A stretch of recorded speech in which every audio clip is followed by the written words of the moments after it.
வணக்கம்.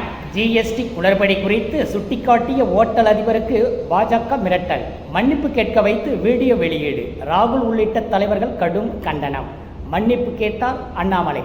ஜிஎஸ்டி குளறுபடி குறித்து வெளிப்படையாக ஒருவர் கருத்து கூறுவதில் என்ன தவறு உள்ளது? தைரியமாக இதை எதிர்த்து கேள்வி எழுப்புவரை அழைத்து வந்து மன்னிப்பு கேட்க செய்வது எந்த வகையில் நியாயம்? நெட்டிசன்கள் கண்டனங்களை பதிவு செய்து வருகிறார்கள். ஒரு ஜனநாயக நாட்டில் தனது கருத்தை பதிவு செய்ய ஒரு பிரஜைக்கு உரிமை உண்டு. அந்த உரிமை மறுக்கப்பட்டால் இது என்ன சர்வாதிகார நாடா என்கிற கேள்வி தானாக எழும். அந்த நிலைதான் தற்போது கோவையில் உருவாகி உள்ளது. கருத்து கேட்கிறோம் என அழைத்து இப்படி தண்டிப்பது நியாயமா என சாமானிய மக்களும் கேள்வி எழுப்புகிறார்கள்.